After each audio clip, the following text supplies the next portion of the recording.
우리 아이들 요즘 한참 뛰노는 때잖아요. 저희 아이들 보면 제일 많이 하는 말이 있어요. 그게 뭐냐면, 아이, 심심해. 그래요. 아이, 심심해.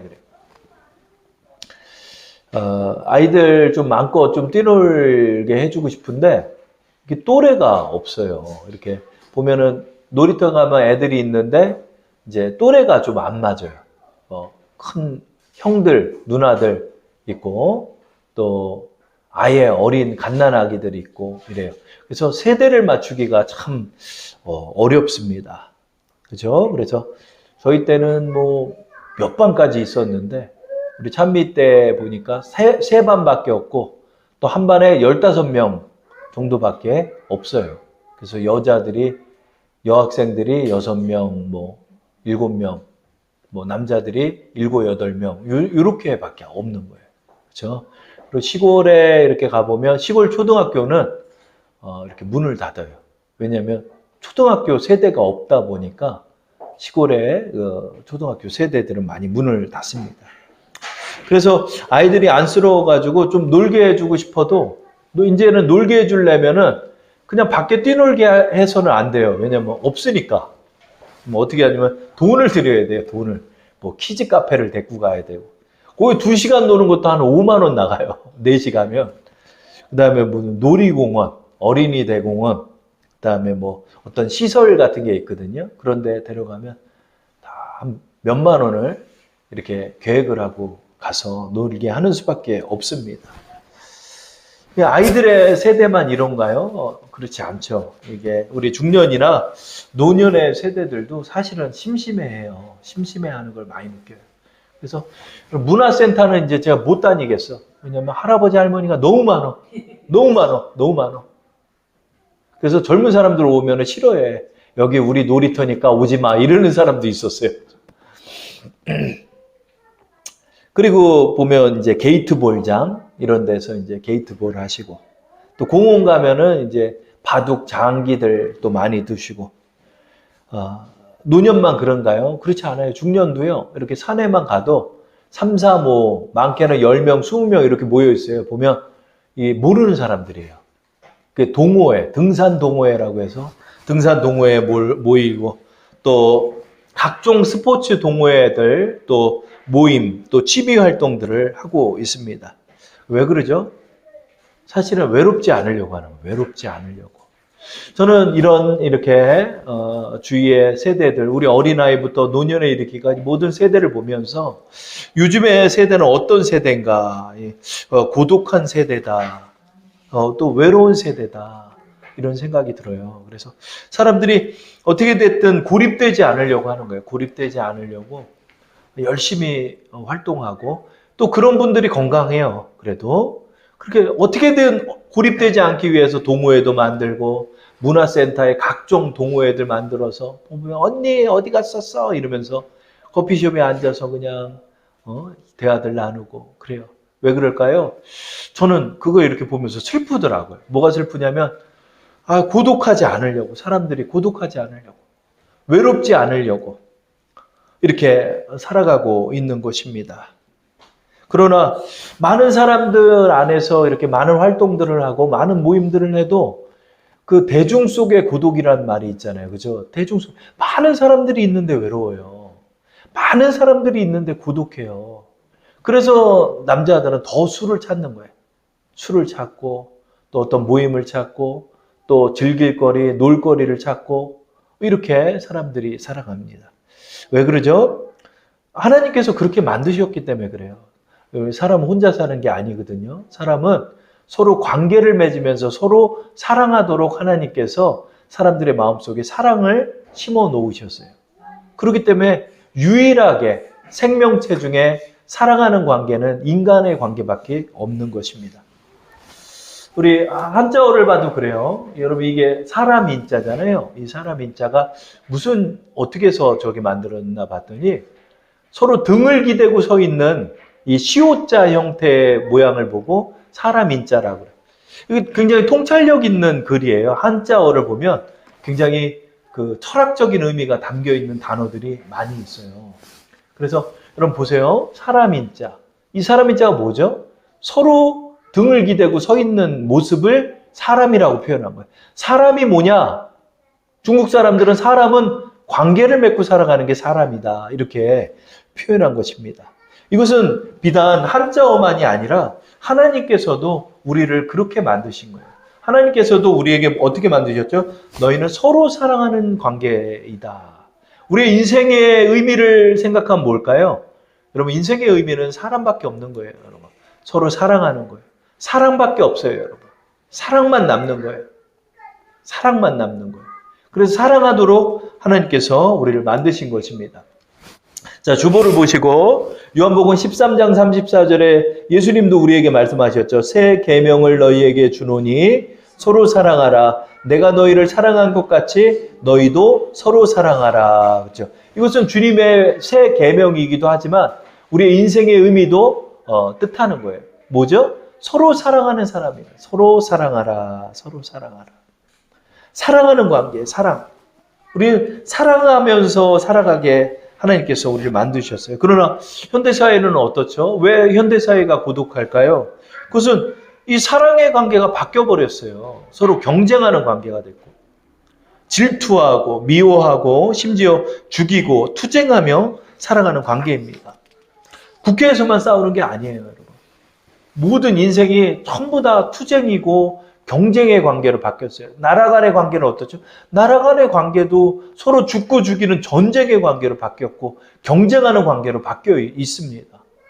중국과 미국이 치열하게 경쟁하잖아요. 왜요? 세계의 패권을 놓고 지금 자웅을 겨루고 있는 것입니다. 중동은 지금 어떻죠? 지금 다시 바뀌어서 이란하고 이스라엘이 이제 서로 죽고 죽이는 미사일을 서로 쏘고 있습니다. 이것이 확전돼서 전쟁이 커질까봐 지금 무서운 상황입니다. 오늘 뉴스를 보니까 미국에서 대량의 원조를 이스라엘과 우크라이나에 해준대요. 이게 뭐죠? 무기 사는 돈을 준 거예요. 그러니까 더 전쟁이 커질 확률도 높아요. 어떻게 될지 몰라요, 지금. 서로 왜 이렇게 치열하죠, 여러분? 우리 살아가는 게 왜 이렇게 치열하죠? 우리 장로님도 저한테 그런 얘기해요.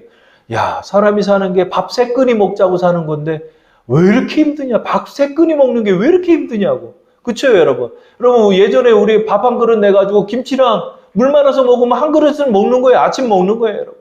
밥 세 끈이 먹자고 사는 인생인데 왜 이렇게 치열하고 어렵습니까? 누구는 왜 고립돼서 혼자 고독사를 하고 혼자 죽었지만 죽은지도 모르고 이웃집에서 냄새 난다고 연락해서 죽은 지 몇 개월 만에 몇 주 만에 발견되는 이런 시대를 우리가 살고 있습니다. 왜 이런 시대가 되어 있죠? 인생이 고독한 시대가 되었기 때문입니다.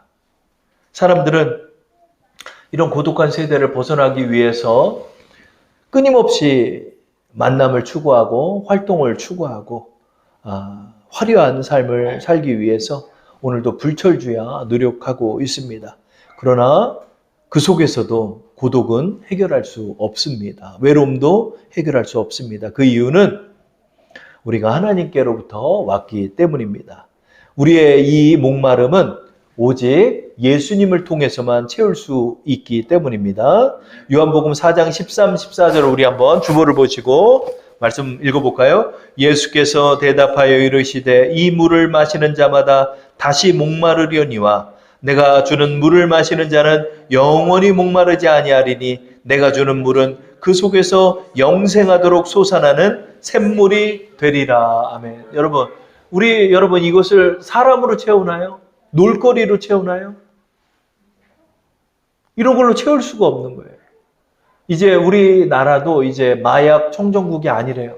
그렇죠? 얼마 전에는 프로야구 선수가 몰래 그렇게 마약을 복용하고 이렇게 하다가 지금 구속되는 사태가 벌어졌습니다. 이제 사람들은 이제 약물을 통해서 쾌락을 채우고 이것을 통하여 인생의 목마름을 채우려 하는 것입니다.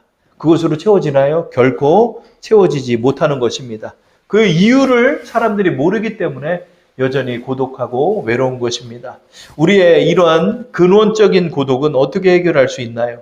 그것은 바로 우리가 어디서부터 왔는지를 생각하고 그것부터 해결해야 하는 것입니다. 우리가 하나님으로부터 왔기 때문에 하나님과 단절된 것이 회복될 때 우리는 이 고독과 외로움에서 벗어날 수 있는 것입니다. 물고기가 물을 떠나서 여러분 땅에 아가미를 이렇게 움직이면서 죽어가고 있는 모습을 우리는 많이 봅니다. 어떻죠? 그 물고기가 다른 곳으로 살 수 있나요? 아니죠. 물에 들어가야 그 물고기는 사는 것처럼, 그럼 우리의 인생도 하나님과의 단절된 여기서부터 시작할 때 우리의 근원적인 문제가 해결될 수 있는 것입니다. 그런데 세상 사람들이 이걸 몰라요. 이걸 모르고 다른 곳으로 채우고 세상으로 채우려 하는 것입니다. 우리의 이 목마름은 오직 하나님의 사랑으로만이 채울 수 있고 해결될 수 있는 것입니다. 그리고 우리가 이 사실을 모르고 살았기 때문에 우리는 이 근본적인 문제에서 해결을 받지 못하는 것입니다. 우리의 인생은 이 하나님의 사랑을 아는 것에 그 목적이 있는 것입니다. 여러분, 우리의 인생의 성공이 어디 있나요? 하나님의 사랑을 발견하는 데 있는 거예요. 그러므로 우리가 모두가 성공자가 되는 것입니다. 하나님의 사랑을 만난 자는 성공하는 사람입니다.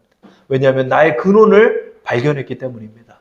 나의 근원에서부터 모든 문제는 해결될 수 있습니다. 하나님은 우리를 사랑하셨습니다. 우리의 전생에 걸쳐서 우리를 사랑하셨습니다. 뿐만 아니라 온 인류를 하나님께서는 사랑하고 계셨습니다. 그러나 우리는 그 사실을 몰랐죠. 하나님께서는 우리의 나음과 우리의 전 인생에 걸쳐서 주님의 사랑으로 우리를 지켜보고 계셨고 우리와 함께 하셨던 것입니다. 시편 71편 5, 6절 한번 읽어볼까요? 주 여호와여, 주는 나의 소망이시오니 내가 어릴 때부터 신뢰한 이시라. 내가 모태에서부터 주를 의지하였으며 나의 어머니의 배에서부터 주께서 나를 택하셨사오니 나는 항상 주를 찬송하리이다. 우리가 이 세상에 온 것도 덩그러니 우연히 이 세상에 던져진 것이 아닙니다. 하나님이 우리를 조성하셨고 우리를 창조하셨고 목적을 두고 이 세상에 보내신 것입니다. 주께서 태에서부터 나를 택하셨고 관심을 가지셨고 나를 사랑하셨던 것입니다. 하나님께서 나의 장기를 만드셨고 하나님께서 나를 조성하셔서 내가 이런 성격의 이런 사람으로 이렇게 이 세상에 태어난 것입니다. 나는 홀로 우연히 이 세상에 태어난 거 던져진 것 같았지만 그러나 하나님의 사랑은 그때서부터 언제까지나 지금까지 나와 함께 하셨던 것입니다. 여러분, 우리는 이 사랑을 발견해야 합니다. 하나님 나를 사랑하셨다. 하나님이 나를 택하셨다. 그리고 하나님이 나를 구원하셨다. 우리는 이 사실을 생각하고 하나님의 사랑을 확인하며 살아가야 하는 것입니다. 그렇다면 여러분, 우리가 하나님의 사랑을 어떻게 발견할 수 있나요? 하나님을 어떻게 하나님이 나를 사랑하신다는 사실을 내가 확증할 수 있을까요?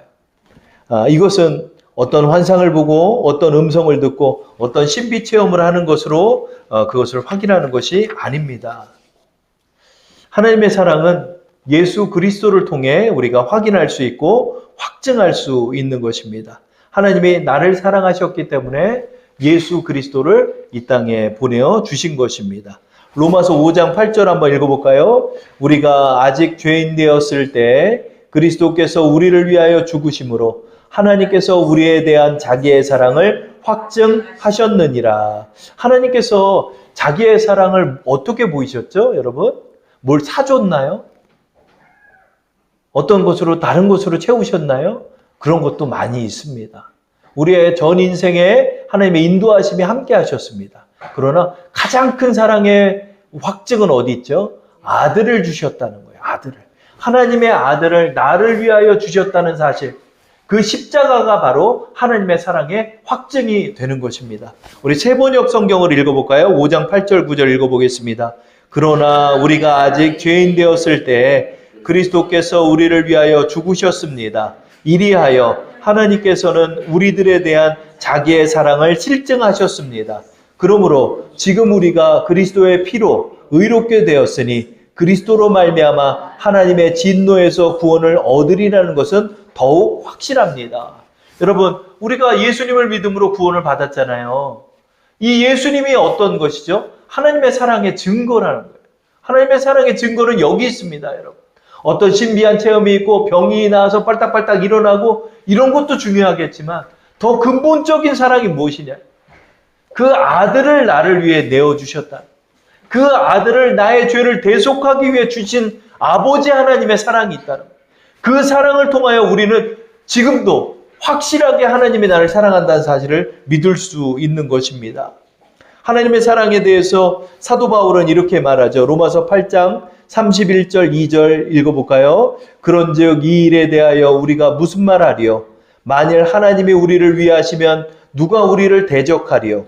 자기 아들을 아끼지 아니하시고 우리 모든 사람을 위하여 내주시니가 어찌 그 아들과 함께 모든 것을 우리에게 주시지 아니하겠느냐라고 사도 바울은 변증적으로 우리에게 말씀하고 있는 것입니다. 아들까지 내줬는데 뭘 더 말할 수 있겠냐?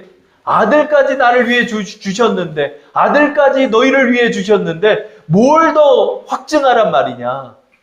그 이상의 사랑이 어디 있겠냔 말이에요. 맞습니다, 여러분. 눈에 넣어도 아프지 않는 것이 자식이더라고요. 눈에 넣어도 아프지 않는 그 자식을 남을 위해서 죄인 되었을 때 주시는 아버지 하나님의 사랑. 이것이 하나님이 나를 사랑하신다는 사실입니다. 여러분, 우리는 고독에서 어떻게 벗어납니까? 바로 나를 사랑하셨던 하나님의 사랑을 회복하는데 바로 우리가 이 길을 벗어날 수 있는 길이 있는 것입니다. 하나님은 나를 사랑하십니다. 저를 한번 따라할게요. 하나님은 나를 사랑하십니다. 하나님은 나를 사랑하십니다. 하나님은 나를 책임지십니다. 하나님은 나를 책임지십니다. 하나님은 나를 인도하십니다. 하나님은 나를 인도하십니다. 여러분, 우리는 어떻게 이제 살아갈까요? 여러분, 바로 이 사랑 안에 거하라라고 예수님께서 말씀하고 있는 거예요. 요한복음 15장 9절, 오늘의 본문의 말씀이죠. 우리 화면을 보시고 주부를 보시고 다 함께 합독할게요. 아버지께서 나를 사랑하신 것 같이 나도 너희를 사랑하였으니 나의 사랑 안에 거하라. 주님 말해요. 너희 이 세상 어떻게 사랑하냐? 내 사랑 안에 거하라. 사람 찾아다니지 말고 내 사랑 안에 거하라. 내 사랑 안에 거하라가 이게 무슨 말일까? 이것은 바로 하나님이 나를 사랑하신다는 사실을 믿으라는 것입니다. 하나님이 나를 사랑하십니다. 하나님이 나를 책임지십니다. 하나님이 나의 갈 길을 인도하십니다. 나는 이 사랑을 누리며 살아갈 수 있습니다. 이것을 믿으라라고 말씀하는 거예요. 이것을 믿는 것이 주의 사랑 안에 거하는 것입니다. 여러분, 우리가 이제 하나님의 사랑이 나와 함께 하심을 우리는 이제 믿고 있습니다. 그러므로 여러분, 이 세상의 모든 일들도 하나님의 사랑으로 해석하고 나가야 하는 것입니다. 하나님께서 나를 사랑하시기 때문에 오늘 이러한 일이 있는 것입니다. 하나님이 나를 사랑하시기 때문에 나의 일상 속에 하나님이 이렇게 인도하신 거예요. 하나님이 나를 사랑하시기 때문에 고난도 허락하신 거예요. 우리는 이 고난 속에 하나님을 우월해하기도 하고 어려움 속에 하나님을 미워하기도 합니다. 그렇지 않습니다. 나의 사랑 안에 거하라. 하나님은 언제나 사랑하신다. 하나님은 언제나 사랑하신다. 그러므로 내가 이 사랑을 믿고 나의 일상을 해석하며 나가는 거예요. 하나님, 나의 일상에 이러한 일이 있는 것도 하나님의 사랑입니다. 저를 한번 따라할게요. 오늘의 일상이 하나님의 사랑입니다. 사랑의 눈으로 이제 여러분의 일상을 보세요. 사랑의 눈으로 보세요. 언제나 하나님은 사랑으로 여러분을 인도하시는 거예요. 아, 그래. 오늘 이러한 일도 있는 것도, 또 하나님이 나에게 이렇게 기도의 응답도 해주신 것도, 하나님께서 오늘 이렇게 좋은 음식을 먹게 하신 것도, 하나님께서 오늘 이렇게 좋은 것도 보게 하신 것도 하나님 나를 사랑하시기 때문이구나. 나에게 아무 일도 일어나지 않는 것도 하나님의 보호하심 때문이구나. 하나님께서 나에게 이렇게 평안한 집에 누리게 하시는 것도 바로 하나님의 사랑이구나. 하나님이 온통 사랑이 가득하고 온통 사랑. 요즘 여러분 어때요? 공원을 가면 너무나 즐겁죠? 왜요? 꽃들이 만발해 있어요. 꽃들이 만발해. 그 꽃들이 만발한 곳을 한번 걸어봤거든요. 어때요? 꽃향기가 가득해요. 꽃향기가 가득해요. 라일락 향이 가득하고 아카시아 향이 가득하고 어디서는 또 장미꽃 향이 가득하고 어디서는 생각지도 못한 그런 꽃내음이 쫙 우리의 코에 냄새 우리에게 주고 있죠. 마찬가지예요. 우리의 일상이 하나님의 사랑으로 가득한 거예요. 우리의 일상이 하나님의 사랑으로 가득해요. 그래서 나는 혼자가 아니야. 저를 한번 따라할게요. 나는 혼자가 아닙니다. 혼자가 아니고 지금 내 옆에 주님이 계십니다. 여러분 이 사실을 믿는 거예요. 그 주님이 나를 사랑하십니다. 그래요. 주님이 나를 사랑하는 나의 주님. 내 눈에 보이지 않지만 나를 사랑하는 주님이 나와 함께 하신다는 사실을 내가 믿는 거예요. 그리고 나를 사랑으로 다 인도하시는 거예요. 나를 사랑으로 채워주시는 거예요. 여러분 돈 없을 때도 주님이 사랑으로 여러분을 채우시고, 여러분이 병에 들었을 때도 그 침상에 함께 하시는 분은 우리 주님이시는 거예요. 나의 사랑 안에 거해라. 나는 언제나 너와 함께 했다. 너가 어머니의 뱃속에 있을 때서부터 너가 무덤에 들어갈 때까지 나는 너와 함께 한다. 우리 주님이 나와 함께 하시는 거예요. 사랑으로 함께 하시는 우리 주님이 나와 지금도 함께 하고 계시고, 이 예배당에도 함께 하고 계시고, 나의 일터에도 함께 하고 계시고, 내가 아파서 누워있을 때도 함께 하고 계시고, 내가 버스를 타고 갈 때도 함께 하시고, 내가 홀로 책을 보고 있을 때도 함께 하시고, 내가 슬퍼서 눈물을 지을 때도 함께 하고 계시고, 나를 온통 사랑하는 주님의 사랑 안에서 나는 벗어나지 않는 거예요. 주님의 사랑 안에서 나는 끊어지지 않는 거예요. 주님의 사랑 안에서 나는 영원히 거하는 거예요. 주님의 사랑이 온통 나를 휘감고 있는 거예요. 주님의 눈이 온통 나를 사랑의 눈빛으로 보고 계신 거예요. 이것이 바로 나의 사랑 안에 거하라는 거예요. 아, 나는 사랑을 받고 있구나. 나는 사랑을 받고 있구나. 나는 그냥 덩그러니 던져진 사람이 아니구나. 오늘 재수 없어서 이런 일이 일어난 게 아니구나. 그 속에서도 주님이 나와 함께 하실 거야. 항상 이 사랑을 믿으며 살아가는 거예요. 이 사랑을 신뢰하며 살아가라라고 주님이 말씀하시는 거예요. 사랑 안에 거하시면서 이 봄에 이 꽃내음이 가득한 것처럼 주님의 사랑 안에서 살아가시는 우리 여러분 되기를 축원합니다.